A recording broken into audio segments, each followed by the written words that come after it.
বেদ Bible কোরআন লাকুম দীনুকুম ওয়ালিয়া দিন বলেছে কোরআন। আমেরিকার হোয়াইট টাওয়ারকে করে সাফাই, আমেরিকার হোয়াইট টাওয়ারকে করে সাফাই, সেই দেশ ওসামা বিন লাদেন চাপায়। দুনিয়ার নাই সাদা এ এক গোলক ভাবা, দুনিয়ার নাই সাদা এ এক গোলক ভাবা।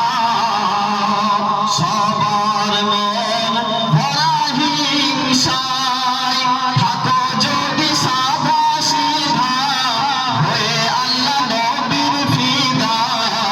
এই ভারতে তোমার ঠিকানা।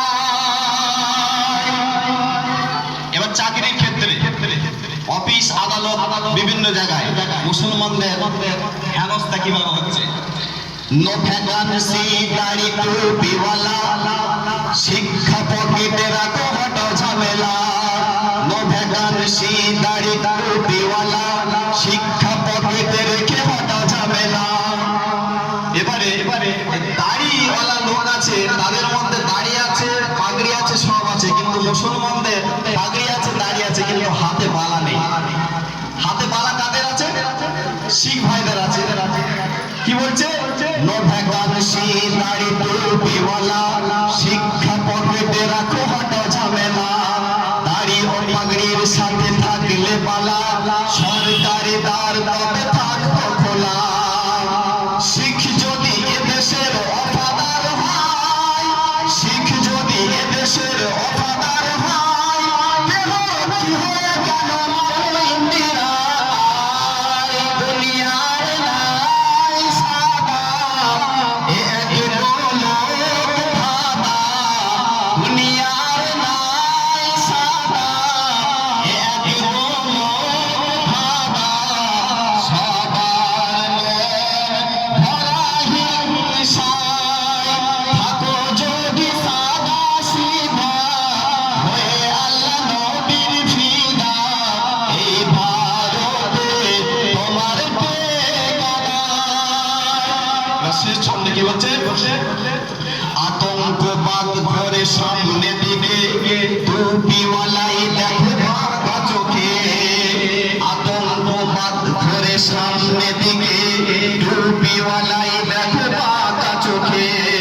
মেরেছে ও মারবে যারা তোমাকে, পাওনা পাবে না কোনো টুপিওয়ালাকে। মেরেছে ও মারবে যারা তোমাকে, পাওনা পাবে না কোনো টুপিওয়ালাকে। মুসলমানের যারা দুশ্মন পায়, মুসলমানের যারা দুশ্মন পায়, পড়ে গেলেন রাজীব গান্ধী তাদের মালায়। দুনিয়ার নাই সাদা এ এক গোলক ভাবা, সবার মন ভরা হিংসায়। আতঙ্কবাদ ঘরে সামনে দিকে, টুপিওয়ালাই দেখে পাকা চোখে। মেরেছে ও মারবে যারা তোমাকে, পাওনা পাবে না কোনো টুপিওয়ালাকে। মুসলমানের যারা দুশ্মন পায়, মুসলমানের যারা দুশ্মন পায়, উড়ে গেলেন রাজীব গান্ধী তাদের মালায়। দুনিয়ার নাই সাদা এ এক গোলক ভাবা, সবার মন ভরা হিংসায়, থাকো যদি সাদা সিধা হয়ে আল্লাহ নবীর ফিদা। এই ভারতে তোমার ঠিকানা। থাকো যদি সাদা সিধা হয়ে আল্লাহ নবীর ফিদা। এই ভারতে তোমার ঠিকানা। এটাই স্বাধীনতা। এই দেশকে ভালোবাসা হলে ঈমানের একটা অঙ্গ। আমার নবী পাক সাল্লাল্লাহু আলাইহি ওয়াসাল্লাম বলেছেন, তোমরা যে দেশে বসবাস করো সেই দেশের তোমরা আইন কানুন তোমরা মানবে, সেই দেশকে ভালোবাসবে। এবার আমরা এই ভারতবর্ষে থাকবো, ভারতবর্ষের থেকে অন্য দেশের যদি গুণগান করি, এটা কিন্তু খুব খারাপ হবে।